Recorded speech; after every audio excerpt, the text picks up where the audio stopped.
Welcome to GK mania. বন্ধুরা, আজকে আমরা আলোচনা করব ইতিহাসের যে পার্ট আমরা শুরু করেছিলাম, যে প্রত্যেকটা চ্যাপ্টার থেকে ইম্পর্টেন্ট প্রশ্ন ইতিহাসের প্রত্যেকটা চ্যাপ্টার থেকে আমরা শুরু করে দিয়েছি। সেটা পার্ট 4 কিন্তু আছে। তোমরা যারা নতুন দেখছো তাদের বলবো যে ওই ভিডিওর লিঙ্ক আমরা এই ভিডিওর ডেসক্রিপশন বক্সে দিয়ে দিচ্ছি, সেই ভিডিওটা দেখো। সেখানে 50খানা ইতিহাসের chapter wise important GK food এসের জন্য আলোচনা করা হয়েছে, এবং আজকে সেই ইতিহাসেরই পার্ট 2 কিন্তু ফুড এসআই লাস্ট মিনিট সাজেশনের পার্ট 5 আমরা আলোচনা করতে চলেছি।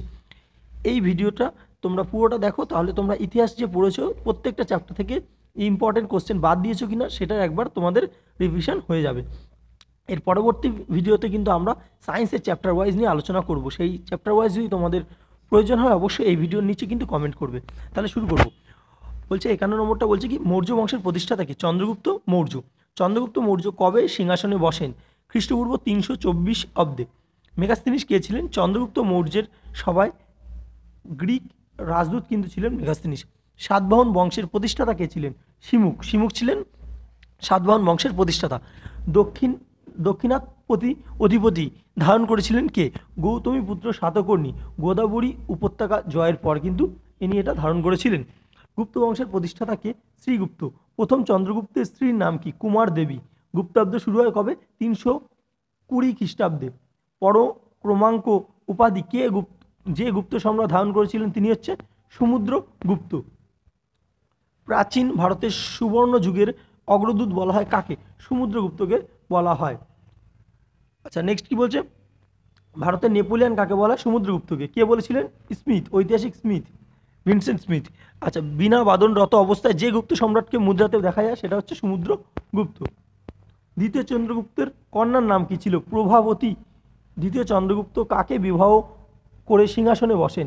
রামগুপ্তকে হত্যা করে তার বিধবা পত্নী ধ্রুবদেবীকে বিবাহ করে সিংহাসনে বসেন। দ্বিতীয় চন্দ্রগুপ্ত কোন শক রাজাকে পরাজিত নিহত করেছিলেন? শক রাজা তৃতীয় রুদ্রসেনকে কিন্তু নিহত এবং পরাজিত করেছিলেন। শকারি উপাধি কার? দ্বিতীয় চন্দ্রগুপ্ত শকারি উপাধি নিয়েছিলেন। শকদের উচ্ছেদ করার পর তিনি এই উপাধি ধারণ করেন। দ্বিতীয় চন্দ্রগুপ্ত কার উপাসক ছিল? বিষ্ণুর উপাসক এবং গোড়া বৈষ্ণব ছিল। নবরত্ন কোন গুপ্ত শাসকের সভায় ছিলেন? দ্বিতীয় চন্দ্রগুপ্তের সভায় কিন্তু নবরত্ন ছিল। চৈনিক পরিবাজক ফাইয়েন কার সময় ভারতে এসেছিলেন? আমরা আগের পাঠে বলেছিলাম দ্বিতীয় চন্দ্রগুপ্তের সময়। বিষ্ণুর বাহন গরুড়ের প্রতিকৃতি যুক্ত মুদ্রা কে চালু করেন? দ্বিতীয় চন্দ্রগুপ্ত। নেক্সট বলছে কি, দেবী চন্দ্রমগুপ্ত কার রচনা? বিশাখ দত্তের। বিষ্ণুর উপাসক দ্বিতীয় চন্দ্রগুপ্তের বৌদ্ধ মন্ত্রীর নাম কি ছিল? বীরসেন। দ্বিতীয় চন্দ্রগুপ্তের সেনাপতির নাম কি ছিল? অমরকর্ধব। দ্বিতীয় চন্দ্রগুপ্তের সেনাপতি কি? অমরকর্ধব। নালন্দা বিশ্ববিদ্যালয় কে প্রতিষ্ঠা করেন? প্রথম কুমারগুপ্ত। মহেন্দ্রাদিত্য উপাধি কে ধারণ করেন? প্রথম কুমারগুপ্ত। ভারতের রক্ষাকারী সম্রাট কাকে বলা হয়? স্কন্দগুপ্তকে। এলাহাবাদ প্রশস্তি কে রচনা করেন? সমুদ্রগুপ্তের সভাকবি হরিসেন। প্রাচীন যুগের ভারতের প্রথম ঐতিহাসিক সম্রাট কে ছিলেন? চন্দ্রগুপ্ত মৌর্য। আর এখানে বলে রাখি যে যদি বলে প্রাচীন যুগে উত্তর ভারতের প্রথম ঐতিহাসিক সম্রাট, তাহলে কিন্তু মহাপদ্মনন্দ হবে। ঠিক আছে।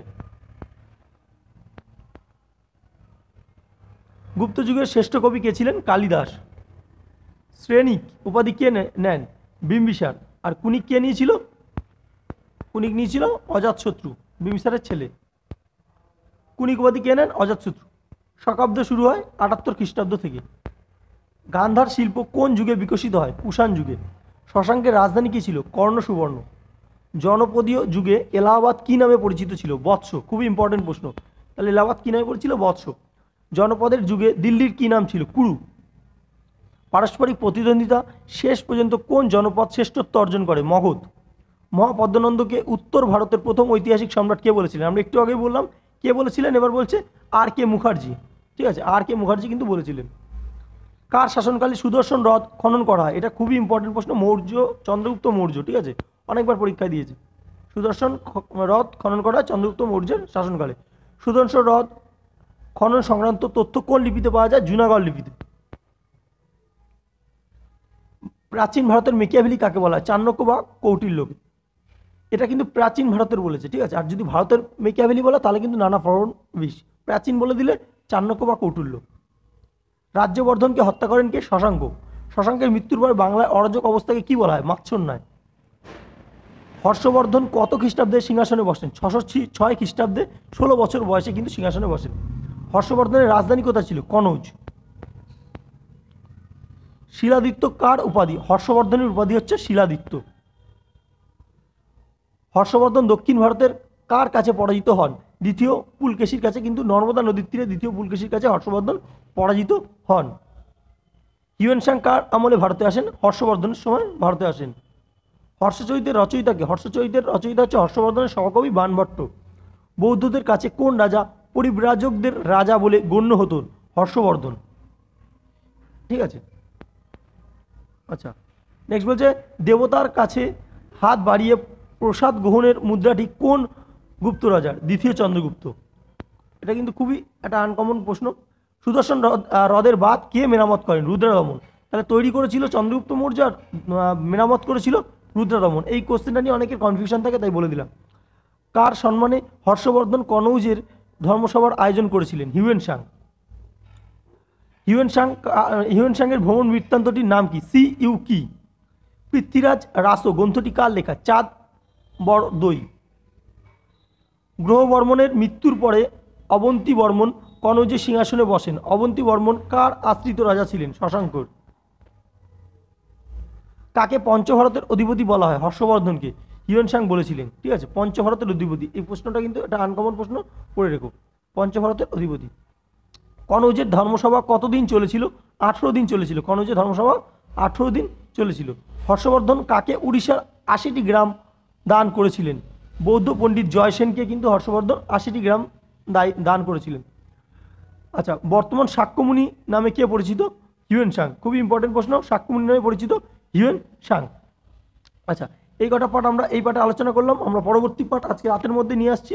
ঠিক আছে, ইতিহাসের আমরা প্রত্যেকটা চ্যাপ্টার বই শেষ করে দেবো, এবং এর সাথে সাথেই আমরা সায়েন্সেরও প্রত্যেকটা চ্যাপ্টার থেকে এরকম ইম্পর্টেন্ট প্রশ্ন চালিয়ে যাব, যাতে এরকম টাইপের প্রশ্ন কিন্তু অবশ্যই আসবে, এবং তোমরা যাতে মিস না করো। ফুড এসআই খুবই কিন্তু এটা ভালো পরীক্ষা পিএসসির। এটা এ যাবৎ যে যা পরীক্ষা হয় সব, তার মধ্যে এটা কিন্তু একটাই পরীক্ষা যেটা ফার্স্ট ইয়ারের কিন্তু কোয়ালিফাই ভালো নম্বর তুলে রাখতে পারলে চাকরি কিন্তু কনফার্ম। আর পিএসসির কিন্তু অন্যান্য পরীক্ষা যা আছে তার কিন্তু আমরা বলেছি আগেই যে প্রত্যেকটা পরীক্ষায় 1, 2, 3টে ধাপ করে রয়েছে। ঠিক আছে, ভিডিওটি ভালো লাগলে অবশ্যই লাইক করো, এবং কোনো প্রশ্ন থাকলে কমেন্ট করো। ধন্যবাদ।